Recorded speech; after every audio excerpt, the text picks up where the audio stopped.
Now, two leading voices from the left and the right that remain opposed to this agreement. Congressman Raul Grijalva is a Democrat from Arizona and co-chair of the Congressional Progressive Caucus. Representative Tim Huelskamp is a freshman Republican from Kansas and a Tea Party conservative. I spoke with them this afternoon before the House vote. Mr. Huelskamp, I'll start with you. Your own Republican leadership says this is a worthy deal, one that has the votes to pass.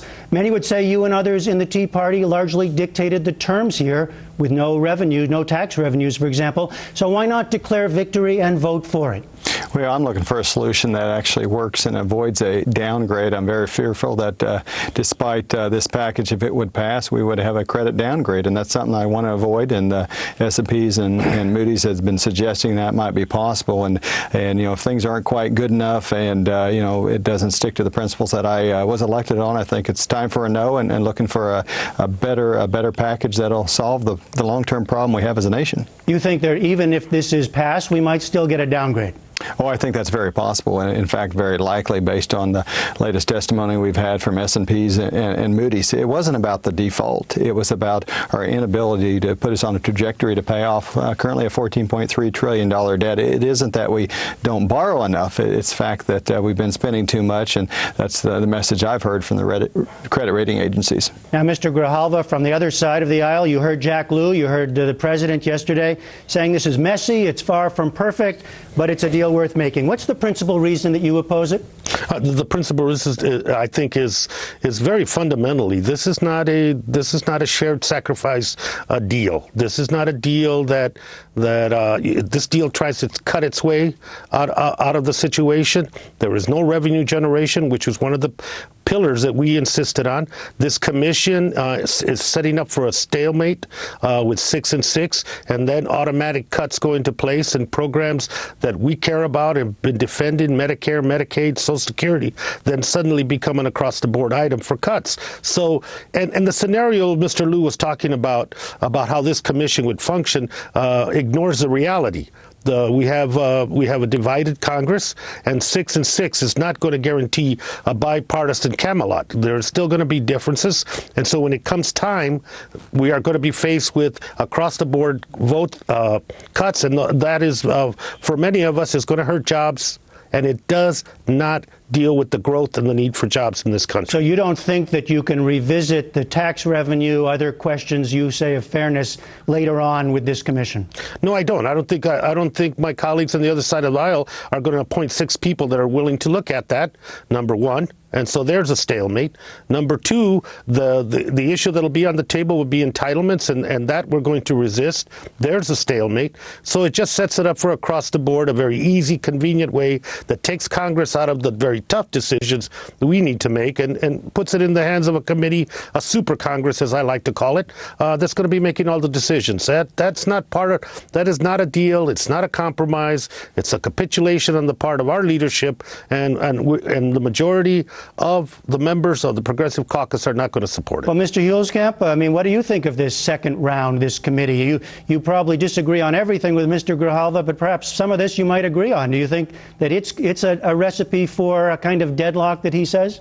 Well, I think it's a budget gimmick, and it's the responsibility of 435 members of Congress and 100 members of the Senate to find a solution long term. And I'm afraid we've not found that solution. We can agree or disagree, but fundamentally, it's elected folks who have to make the right call. And so we've had 17 budget commissions, select committees, what have you, since 1982, and we've got this enormous debt, and I don't think that's the answer. The answer is just getting our job done. Americans have tightened their belts over the last few years. They've been fighting to keep their jobs. They've been trying to balance their budgets. They expect Washington to be helping out and doing the same, and I just frankly don't think this is going to work either. Mr. Grijalva, where does this leave you and the members of your caucus vis-a-vis the leadership in your party and, of course, in particular, President Obama? Well, I think it demands of not only the members of the Progressive Caucus, but certainly in the White House, that the negotiations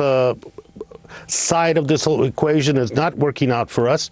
And I think the president needs to utilize his 14th Amendment prerogative. If there is no vote, if this doesn't come to pass, and second of all, he needs to be an advocate. If we are going to talk about a balanced and shared sacrifice approach, then the American people have to chime in, and the way to chime in is for the president to be an advocate and to lead them into that process. And how serious a matter is this for you? If, for example, if you were the deciding vote tonight in this decision, do you think it's worth risking the default? It's not a question of risking the default. I didn't lead us to the water here. This has been an issue and an agenda for my friends in the Tea Party. They've won. It's theirs to pass or defeat. And Mr. Huelskamp, what if you were that deciding vote? Well, I mentioned a downgrade is very possible of our credit rating. About 70 years of AAA rating that we certainly didn't meet the obligation to avoid the downgrade from what I'm hearing. But a default was unlikely. We have enough revenues to pay our creditors. That's about 10% of our revenue each month. So it was an issue of default, but an issue of making certain we meet our commitment to the American people, we meet our obligations, and we find a way to pass a balanced budget. I mean, that's a fundamental requirement that Americans follow through every day, and frankly, I just don't think this did enough. And the folks that loan us money around the world, I think come next week, they're going to say the same thing, that this is not good enough in order to get our fiscal house in order. And briefly, where does this leave you and your caucus vis-a-vis the leadership? Well, I think we have changed the debate in Washington. Instead of talk of stimulus packages and where we could borrow and spend more money, now we're talking about how do we balance it. And I think fundamentally we have an entitlement system that is unsustainable. We have 10,000 new retirees every day, and folks in Washington, before I got here, they didn't set anything aside. We are in a pay-as-you-go system for Medicaid and Medicare and Social Security, and we need to make some significant changes if we want to protect that program for future generations. Mr. Grijalva, briefly, it sounds like the prospects for larger-term questions are still going to be very difficult. No, this fight is going to be perpetual. The 2012 election will provide some definitive direction on the part of the American people on where we go. And I think the issue in that election is going to be balance, where revenue generation and the need to get our fiscal house in order, they need to go hand in hand. They need to be coupled together. That's part of the solution. And I think that's going to be a defining issue in this upcoming election. All right. Raul Grijalva is a Democrat from Arizona. Tim Huelskamp, Republican of Kansas. Thank you both very much. Thank you. Thank you.